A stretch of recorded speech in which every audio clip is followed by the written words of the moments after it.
Halo guys, nama gue Stam dari StepTech. Di video kali ini kita bakal unboxing dan review brand HP yang terkenal banget dengan banting harganya, yaitu sekarang si Sharp Aquos R8S Pro atau R8S Pro ya. Ini turun harganya absolutely insane. Jadi berapa gue beli HP ini? Ya pastinya garansi resmi, masih ada garansinya lumayan panjang sampai 2026, dan ini kan rilis satu di Desember 2023 ya. HP ini rilis di Indonesianya. Rilis di harga 15 atau 16 juta, 15,9 ya, 16 juta pas. Dan ini tuh sekarang gue bisa dapet di harga segini. Yap, 6,6 juta aja. Absolutely insane, garansi resmi, dan ini tuh full set, masih mulus, terus masih dapet kit kameranya. Karena ini kan terkenal dengan kamera, jadi gue masih dapet full kit kameranya yang bonus pas dikasih pertama kali beli. Dari Ulanzi, optical filter, dapat casing banyak, ada circular polarizer juga, komplit banget. Jadi buat kalian para yang suka foto-foto ya, pakai kamera HP di harga 6 jutaan, ini mungkin HP terbaik di harganya, karena dia punya sensor yang bagus. Tapi ya, seperti biasa kalau misalnya kalian mau beli HP ini, gue bakal taruh semua linknya ada di deskripsi, sama seperti link wallpaper yang ada di thumbnail video ini. Oke, untuk spek sendiri kita bakal taruh di sini. Dia speknya flagship yang pastinya pakai Gen 2, chipset terbaik dari Snapdragon menurut gue. Layar 6,6 inci Pro Exo LTPO OLED, dia udah 1 billion colors 120 Hz, dan juga masih ada headphone jack Type-C 3.0, dan punya baterai sebesar 5000 mAh baterai dengan fast charging 27 watt dan sudah ultrasonic. Lumayan menarik juga. Oke, mari kita langsung unboxing ya, daripada kelamaan ngomong. Ini yang pastinya pas pertama rilis hanya ada satu warna ya, warna hitam aja. Dan memang ini menurut gue sih desainnya ngingetin gue banget sama Sony ya. Nih, kayak Sony tapi nggak panjang, Sony gendut lah bisa dibilang. Kepinggirin dulu aja. Dan di sini kalian dapat stiker IMEI masih ada, masih included, nice. By the way guys, ini tuh harga bekasnya 6,6 juta. Tapi kalau misalnya kalian mau beli baru, barunya aja hanya 7 jutaan loh. Jadi memang in general ini HP udah turunnya gila banget. Ya mungkin itulah kelemahan Sharp ya. Kalau misalnya kalian beli harga baru ya, baru banget keluar, mending jangan beli deh, gue nggak rekomen. Mendingan tunggu dulu sampai harganya jatuh banget kayak gini. Tunggu 6 bulan, setahun pasti langsung kayak gitu. Dan ini masih dikasih casing bawaannya. Tadi dikasih casing tambahan 3 dari user. Ada casing bawaan jadi ada 4 totalnya. Dan di sini seperti biasa kalau Sharp aksesorisnya komplit sekali ya. Ada earphone, OTG, chargernya, dan yang pastinya di sini ada si kabel Type-C, itu Type-C-nya juga. Komplit banget, dan kita langsung kepinggirin dulu. Kita fokusin dulu aja ke HP-nya. By the way, ini unik banget ya. Ini tuh di atas untuk headphone jack-nya dia ditutupin sama kayak bulatan ini. Gue kira ini tombol atau apa, tapi ternyata bisa dicabut. Dan ini tuh kalau kita cabut, ini apa ya, kayak SIM ejector kayaknya ya. Kalau bisa kita taruh sini. Nah, iya. Jadi SIM ejectornya bisa ditaruh di sini. Lumayan unik, tapi pastinya ini mendingan ditaruh di sini aja ya, taruh di dalam casing aja. Di dalam box maksud gue. Dan untuk SIM-nya sendiri yang pastinya ini dia itu satu SIM aja sayangnya, tapi nggak ada microSD expansion juga. Tapi bukan berarti nggak ada microSD expansion ya, karena microSD expansionnya bukan di sini. Ini hal yang unik juga. Ada di sini microSD expansionnya, bisa kita lihat tuh. Dia di atasnya si SD expansionnya.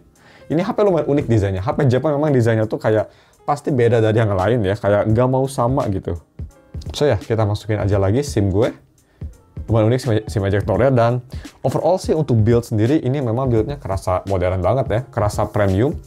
Dia full metal, matte-nya tuh kesannya tuh kayak flagship Sony gitu ya, kerasa sangat kamera pro gitu, very nice.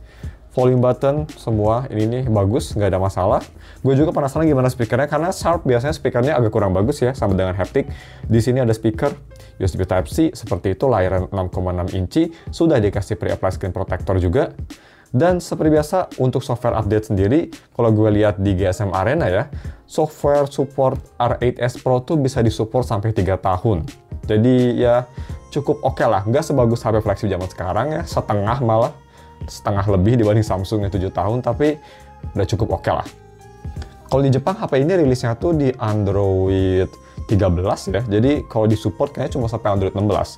Dan ini HP-nya ke-lock ya, biar kecuri mungkin sama si sellernya di lock. Jadi gue mau tanya dulu seller, dan nanti kita bakal balik lagi untuk first impresi, dan kita lihat gimana kualitas kamera dan teman-temannya juga, seperti haptic, fingerprint, dan speaker, layar juga.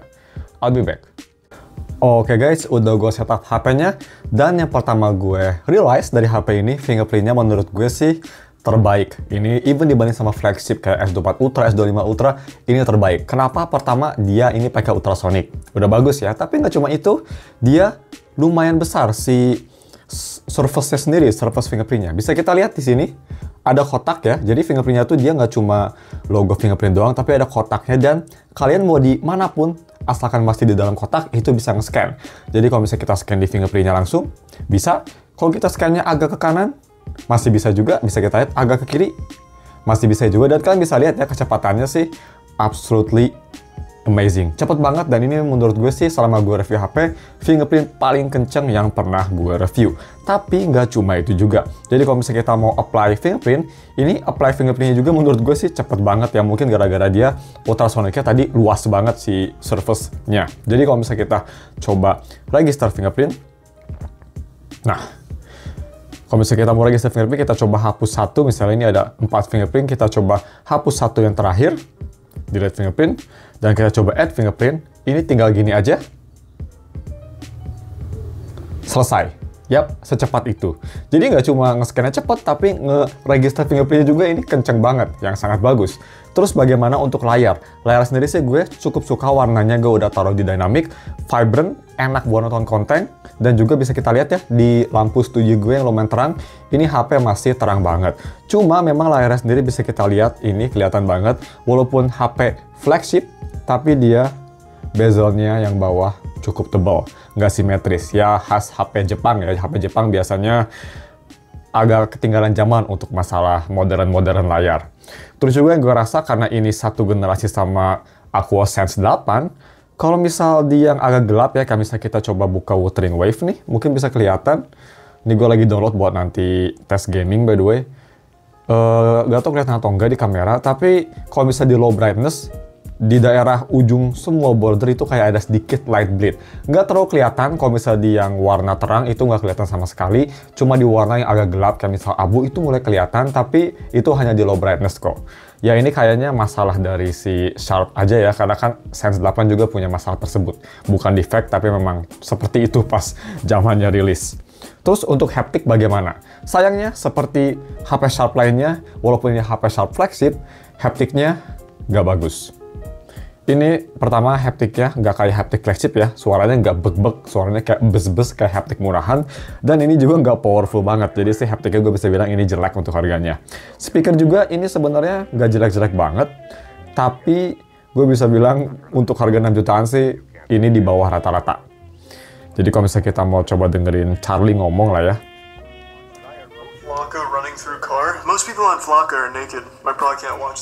Suaranya kelihatannya tuh kayak agak sedikit mendelep, agak sedikit mundur vokalnya, dan dia sepertinya lebih fokus ke suara bass sama suara si treble instrumennya. Dan kalau misal ini tuh gue pakai Dolby Atmos-nya lah, kalau misal dimatiin Dolby Atmos-nya itu malah lebih flat, jadi flat banget dan jadi agak nusuk ya. Kalau di sini di full volume distorsinya kecil, kalau pakai Dolby Atmos mati itu di distorsinya lumayan besar di even 70% volume. Jadi ya ini sih speakernya untuk harga 3 jutaan bagus, tapi untuk harga 6 jutaan yang HP ini dijual sekarang, it's not that good guys. Tapi ya, it's fine lah ya. Yang lumayan bagus yang pastinya ini pakai stok Android, dan ini sudah diupdate ke Android 14. Jadi sisa software update-nya tinggal 2 tahun lagi. Ya untuk kelas HP Sharp yang gak niat banget software, cukup oke lah ya. Memang ini HP gak niat banget untuk softwarenya. Security-nya aja, dia sampai November. Walaupun security-nya disupport 5 tahun ya, tapi dia nggak sering juga nge-update-nya. Sayang banget sih.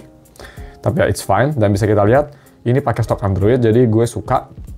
Sangat responsif, enak buat dipakai, dan ini kayak HP Pixel jadi ya. Dia pakai Snapdragon 8 Gen 2, sangat enak banget. Cuma sedikit gue rasa, dia agak sedikit cepet panas padahal pakai Snapdragon 8 Gen 2, jadi ya nggak tahu kenapa ya.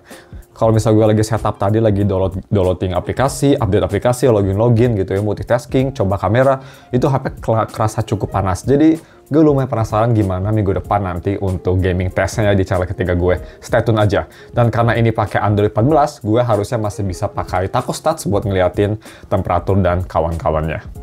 Di RM Info, dia ini kalau misalnya kita coba visit, ada di White Fine L1 yang pastinya bisa kita lihat. Security level L1 dan ini sudah support Dolby Vision, HDR10 dan white color gamut nya sudah ada di true. Jadi udah cukup bagus.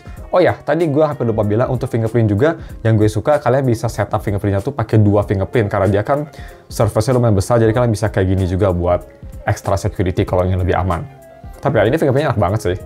Di best, bisa kemanapun tuh lihat, di pojok-pojok aja kebuka ya.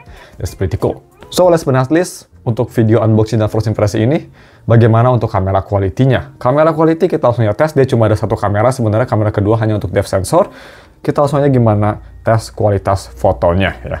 Pertama seperti biasa kita foto Red Bull.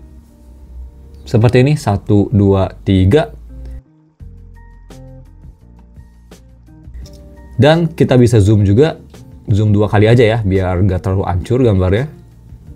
Karena ingat dia nggak ada ultrawide ataupun telephoto. Ini untuk 2 kali ya. Dan kalau bisa kalian membawa 3 kali seperti ini. Jadi kalian bisa lihat lah apakah gambarnya masih hancur. Kalau di lensa sih masih oke kelihatannya. Oke, balik ke 1 kali. Dan kita coba tes bagaimana untuk selfie-nya seperti ini. Oke, kelihatannya kalau di Sharp ini selfie-nya cukup luas dan cukup bagus ya. So that's pretty good.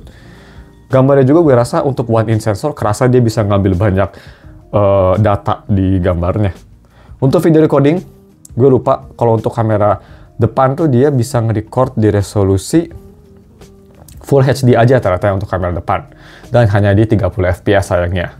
Ya untuk spek lebih detailnya, kalau misal kalian penasaran, gue tadi lupa taruh juga, ini spek detail kameranya. Tinggal di pause aja. Oke, untuk kamera belakang sendiri dia bisa di 4K 60, bisa kita lihat. Tapi dia sayangnya untuk frame rate itu nggak bisa dipaksa ke 60 ya, jadi auto. Jadi dia pakai yang kayak di Samsung gitu. Kalau misal dia mungkin low light atau HP-nya kepanasan, dia bakal turunin ke 30 fps. Jadi nggak bisa dipaksa 60 sayangnya. Tapi ya, langsung aja kita coba tes bagaimana untuk video quality, terutama microphone-nya. 1, 2, 3, kita pindah.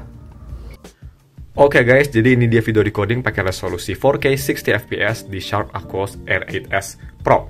Kita cek bagaimana kalau misalnya kita coba mau fokus ke boxnya Sharp-nya. Dia fokus distance-nya hanya bisa segini, cukup oke sih. Kalau misalnya kalian coba ngedeketin, dia kayak nyari-nyari fokus gitu ya, kebingungan. Dan untuk B-roll kalau misalnya kalian mau kayak gini, seperti ini, bisa dideketin juga masih bagus tuh. Kalau di kamera viewfinder sih di layar ini kualitasnya kayak bagus banget. Bagaimana noise? Noise surprisingly bagus ya. Dia f1,9 jadi lumayan bagus untuk penanganan noise-nya sendiri. Dan kamera walaupun di one in sensor bisa diluasin lagi, bisa kita lihat. Ini 0,7 dan ini untuk 1 kalinya. Jadi lumayan unik ya. Walaupun dia sensornya itu dia bisa luas sebenarnya, cuma nggak luas banget sih. Untuk maksimum zoom dia bisa ada di 6 kali aja maksimumnya. Kita bisa balikin lagi ke 0,7 atau ke 1,0. Unik ya, jadi ultrawide-nya sendiri masih pakai main kamera dan kualitasnya bagus loh. Saya balik lagi ke Samsung. Oke, seperti itu. Jadi bisa kita lihat ya, kalau misalnya kalian emang pengen pakai ultrawide, dia sebenarnya bisa tinggal gini aja. Dan dia lebih wide. Dan ini masih pakai sensor utama, jadi ultrawide-nya masih bagus. Cuma memang ini gak wide banget ya, bisa kita lihat. Tapi cukup lah menurut gue. Itu mungkin strong point-nya ya. Dia pakai main kamera pun bisa dibikin ultrawide kayak gitu. Cuma ya sayangnya telefotonya paling bagus mungkin 3 kali aja. Foto sih gue rasa memang aspek paling bagus HP ini ya. Dia lumayan bagus juga walaupun satu kamera, tapi dia bisa jadi ultrawide juga, so that's good. Dan fotonya lumayan oke, video juga tadi kelihatan bagus. Nanti kita bakal bahas lebih detail minggu depan di full review-nya aja, yang pastinya seperti biasa, gue bakal bandingin juga sama S24 Ultra gue. Stay tune. Dan untuk sekarang cuma segini aja untuk video unboxing dan quick review-nya, daripada kelamaan. Bagaimana first impresi gue? Lumayan bagus ya. Aspek yang gue suka pasti dari kameranya, it's pretty good. Dari stok Android-nya gue suka. Dan yang pastinya dari harga dan garansi resmi, jadi aman banget. Harganya di harga segini, dapet chipset flagship, kamera 1 inci yang unik banget, bisa jadi ultrawide juga tadi. It's pretty good ya, gue penasaran gimana kualitasnya lebih detail minggu depan. Dan yang pastinya juga masih ada phone jack, jadi ini HP menurut gue 6 jutaan, versatile banget ya. A sampai Z masih ada, kayak flagship hanya 6 jutaan. Gila nggak tuh? So, that's it. Cuma segini videonya, dan kita ketemu lagi minggu depan untuk full review dan gaming test HP ini. Jangan ketinggalan ya. Yang pastinya juga, jangan lupa dan subs. See you next week.